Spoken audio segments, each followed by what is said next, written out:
thanks for joining us today. Hey, thanks, Shannon, for having me. All right, I want to talk to you first about an issue that you all have done very, very well with female voters. We've seen in polling again and again that the president maintains an advantage there. So I want to run a new ad that's out that highlights a female voter and then get your reaction. This ad, I believe, is called Melanie. Sure. I'm disappointed in Barack Obama as my president because he promised to bring us all together and we're all going to be able to prosper. I don't see the prospering. In 2008, I voted for Barack Obama. He doesn't have my vote this time. Why, Mitt Romney? Being a woman, you think about your children and you think about their future. And what I want to think about is a future that has jobs. Our economy's growing again. That's important to women, and it's important to me. I'm Mitt Romney, and I approve this message. Okay, so that's an ad, Brent, that comes directly from the Romney campaign. It hits on a couple of things, that she's a female voter and also that she's a small business owner and worried about the future of her children and grandchildren. Are you worried about losing any ground with those particular constituencies?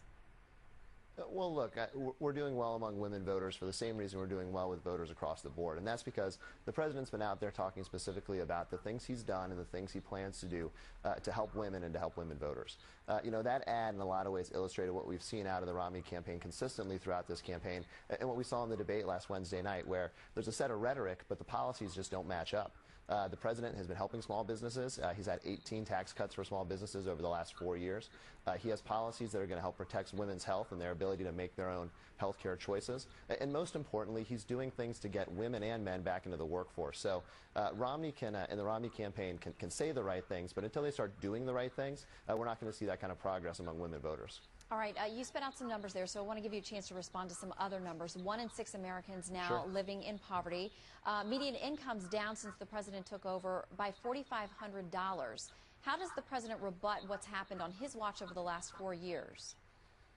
Sure. Well, look, the president has been consistent in telling the American people what he inherited. Look, when he took over in 2009, we were facing the worst economic crisis since the Great Depression. The Republicans that were in office before him had dug a big hole, and it's taken 4 years to start to dig out of that hole. And we saw some numbers on Friday that all Americans should be excited about in terms of the labor force and unemployment, and it shows that we're moving in the right direction. We've had 31 straight months of job creation in the country since we kind of started the turnaround. There are things we still need to address. There are issues that we still need to tackle. But the worst thing we could do for those that are still out there trying to find work or trying to lift themselves out of poverty is to go backwards. If we hurt ourselves and we hurt our progress by going backwards to the policies of Mitt Romney, those folks are going to be in a really bad place. Okay, Brent, a couple of things. First of all, when the president did take over, the Democrats controlled everything, the White House, the House, the Senate, for 2 years. Why not more accomplishment during that time period? And at what point does this president stop blaming the last president? Sure. Well, in terms of the first 2 years of the administration, I think there was a lot of progress, and a lot of tough choices were made by the president then, including doing the things we need to do to rescue the auto industry, making some real investments in things like education and infrastructure, investments Mitt Romney has said that he wouldn't have made and wouldn't make in the future. And those are long-term investments that we're starting to see the fruits of now in terms of the economy really starting to turn around and us really starting to get out of that hole. And it's not about blaming anybody in terms of looking at the context of where we started, but it is important to look at the last 4 years if you're judging the president's record, and that includes what he inherited when he walked into office on day one. All right, a couple of other things. The president, by his own admission, according to those closest to him, was not happy with his debate performance this week. There are pledges that he will prepare differently, that he will be much different in the next debate. Can you tell us anything about shifts in strategy or preparation for the next debate?